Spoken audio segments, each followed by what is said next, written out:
Thank you very much for joining me, viewers and subscribers. Now, Atiku Abubakar had an interview today with BBC Hausa. The interview was all about the Independence Day. But in the course of that interview, in the process of that interview, Atiku Abubakar said some things that we really need to address and unpack. Atiku Abubakar said Atiku Abubakar is willing to sacrifice his presidential ambition if, mark that word, if a younger candidate comes up that is widely acceptable by Nigerians, then Atiku Abubakar is willing to give up his presidential ambition and support that younger candidate.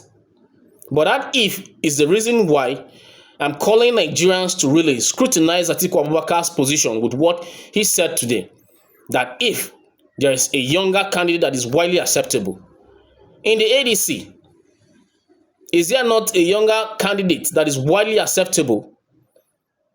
Peter Gregory Obi is younger than Atiku Abubakar.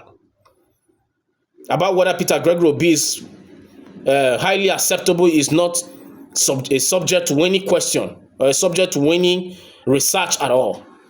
It has been demonstrated in this country. Everybody knows the political capacity of the people's president. But Atiku Abubakar is saying if, which means there is none. He has not seen anybody. If he sees, then he is willing to sacrifice his presidential ambition. That is where I suspect that Atiku Abubakar is not honest in his submission today in that interview. I'll be talking about this better when I bring you the details of what Atiku Abubakar said on BBC Hausa today. But before I bring you these details, I want to tell you that now the followers of Bola Ahmed Tinubu they have admitted that Bola Ahmed Tinubu's almost 3 years as the president of this country is a failure. But what they bring up again, they say that, oh, you cannot write him off very quickly. He still has 1.5 years to make up his failure. Professor Udenta has a response to this fallacy that have been told by the supporters of Bola Ahmed Tinubu to excuse his failure. Just listen to Prof and then hear what he has to say in response to what the supporters of Bola Ahmed Tinubu have been saying to rescue Bola Ahmed Tinubu's failure. And then after this video, we'll come back and we'll talk about it. It's saying in my place, and I'm sure you have it in your place too, we take eye, see the corn that is ripe. You don't need to pinch it. A corn is like a maize. We take our eye to see the corn that is ripe. We have seen this government in operation for 2.5 years. This government is done with governance and with policy implementation. This government is in complete election mode. All these state visitations is just, tourist attraction here and there. The macroeconomic indices are clearly there. The two key factors: one, the removal of subsidy, and then secondly, the flotation of the naira. These are the two most fundamental policy thrusts, possibly may add the tax reform, which may take effect in a few months' time. Where has the fuel subsidy led us? Confusion even in that industry. The president was bold to say he's the only president under the current democratic dispensation where governors are not dealing with unpaid salaries because the federal has given the states more in record numbers. We have talked about this for a long time, not only in your platform, with other platforms too. It is not how much money you collect that counts, but the value of the money in your hand. Buhari didn't owe salaries. Jonathan didn't owe salaries. Basanjo didn't owe salaries. We're talking about the states. We're talking about the states. Yes, at the state level. The key issue is that if you have a naira that is virtually no currency, you have the value of the naira of $1 to one, how many? 150, what was 500? 400 plus, yeah, give or take. Give or take. That's at the official level, but at the level that everybody goes to in terms of the parallel market, it's almost 1.5, 1,500, okay? To $1. If you collect that kind of money, what does it amount to? You may have a car. Let us give an example about this kind of money you're talking about. You take an Uber, you take an in-drive, you take a boat. For a short drive from this Atiku, maybe to central area, how much is that? 5,000, 6,000. You make a return back, 5,000, 6,000. Maybe you take yourself to Masaka or Maraba, come back there, 7,000, 8,000. In a month, you may spend close to 120,000. Where do you find the money? How much do you earn as a salary? So even when you're paid, the salary is a millionaire salary. One department, transportation, has wiped everything out. How about the food?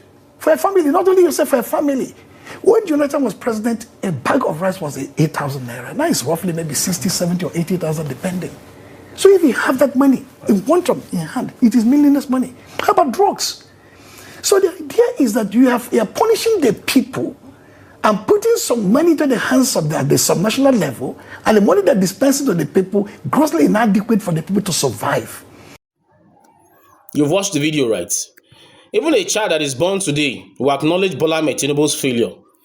And that is why the APC and Bola Ahmed Tinubu's team are left with no options than to accept to Nigerians that yes, the president has failed, the president has not done what he's supposed to do, but he still has 1.5 years. Now, Professor Udenta is telling them that Bola Ahmed Tinubu doesn't have anything again to change in this country. His 4 years administration has been a waste, and it will continue like that, or it will continue to get worse than what we see today. Because the president has abandoned governance totally, and he is completely focused on the 2027 presidential elections. Bola Ahmed Tinubu, right from time in the advent of his administration in the first place, he never thought of delivering any governance of any kind to Nigeria. Okay, yes, he had his plans that he would deliver bad governance, and he is doing that perfectly. But now that the supporters of Bola Ahmed Tinubu keep coming out to say, oh, don't write the president off, he still have 1.5 years, and he's going to make up his failure. Prof is saying it's a lie, because there is nothing positive we're going to expect from Bola Ahmed Tinubu again. He's not doing anything. He's focused on regaining back his powers again in 2027. And that is just the truth. Tinubu has failed. If they have acknowledged that the president is an incompetent president, then they should know that within this 1.5 years that is remaining of his first term, things are going to get worse. That is not our prayer. But even when Bola Ahmed Tinubu had claimed that, okay, he's running his governance, he wants to promote the interests of Nigerians, things never got better. Now that elections are by the corner, and the body language of the president and the APC demonstrates publicly that it is now time for politics. It is no longer time for governance again. So when it was time for governance, we saw failure. And now that they have declared that it's time for campaign, it's time for politics, what do you expect from these 1.5 years that are remaining of Bola Ahmed Tinubu's government? Nothing. So Tinubu has failed. There is no reason in this world that will excuse Bola Ahmed Tinubu's failure. What is remaining is for Nigerians to unite and make a bold statement on the ballot in 2027. Now let's get back to my first story as I bring you this fallacy that Atiku Abubakar spewed on BBC today, and then after these details we will come back and wrap up our updates. 2027 presidency. I'm willing to step down for a younger candidate, says Atiku. Gives reason. Former Vice President Atiku Abubakar has declared that he is ready to share his presidential ambition ahead of the 2027 general election if a younger and widely acceptable candidate emerges under the African Democratic Congress. Atiku made this known during an interview with BBC Hausa series on Wednesday as part of activities marking Nigeria's 65th independence anniversary. The former presidential candidate explained that his interest in the 2027 race is not about personal ambition, but about providing a credible alternative to rescue the country from its current state. He urged younger Nigerians to actively participate in politics, assuring them of his full backing if they choose to run for the highest office. My being in the 2027 race does not prevent anyone from contesting. If a vibrant and widely accepted younger candidate emerges, I am willing to step aside, Atiku stated. You've heard it right.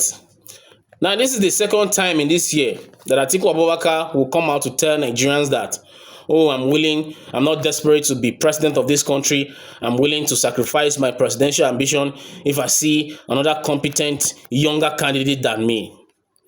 I tell you, anytime Atiku Abubakar says this, he puts another gear in his campaign to become president of this country. Now, just see what will happen in the nearest weeks. Just see what will happen after this week. Atiku Abubakar will begin to bring up so many unexpected moves again to demonstrate his aggression that he must be the one to become president of this country. He owns the ADC, so he decides whatever happens in ADC. But I'm very surprised that Atiku Abubakar will come out and begin to address Nigerians with an if there is any younger candidate in the ADC that is well acceptable by Nigerians. What? When Peter Obi is there, way younger than Atiku Abubakar, somebody that is acceptable, is accepted by the whole country. It mustn't be that every individual in the country must accept him. But he has that popularity in every region of the country. He has demonstrated that in the northern part of the country. He has demonstrated that in the north, in the southeast and the southwest. He has that electoral capacity. But for Atiku Abubakar to come out and tell Nigerians that which means he has not seen anyone younger than him that has that acceptance in the whole country, it means Atiku Abubakar is insulting so many Nigerians, is insulting our intelligence for bringing an if in that statement. So this is to tell you the dishonesty that surrounds that Atiku Abubakar's position. Atiku Abubakar is not an honest man. He speaks from both sides of his mouth. Anytime, maybe I don't know the situation that surrounded that conversation for Atiku Abubakar. Maybe the people that he was in the studio with were predominantly younger people, very young Nigerians. And that was why he said, to make you feel better, I would like to sacrifice my presidential ambition to give it to any younger person in Nigeria. No way. It will not happen. Atiku Abubakar has been an opposition to any younger candidate to emerge from the political party that is coming from. He said that before the 2023 presidential elections, when they approached him and said, the younger candidates are saying, the younger bloods are saying, you are too old, you should step down for them. He said publicly that it is democracy. If the younger people feel that it is time for them, let them go for the race. That is what Atiku Abubakar said. Which shows that people like Atiku Abubakar, if they are still roaming around the corridors of political space in this country, they will never give room for any younger candidate, no matter your potential, no matter your capacity and your popularity in this country. That is what Atiku Abubakar is saying.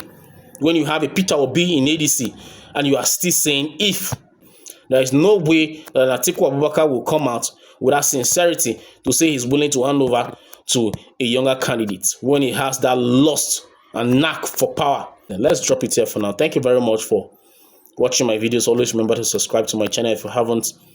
Please turn on the notification bell so that I'll be the first person to be notified whenever I have another update. Write your comment in the comment section so I can hear your thoughts and opinions about my videos, and always remember to give me a thumbs up for my videos. Thank you very much. We'll meet very soon.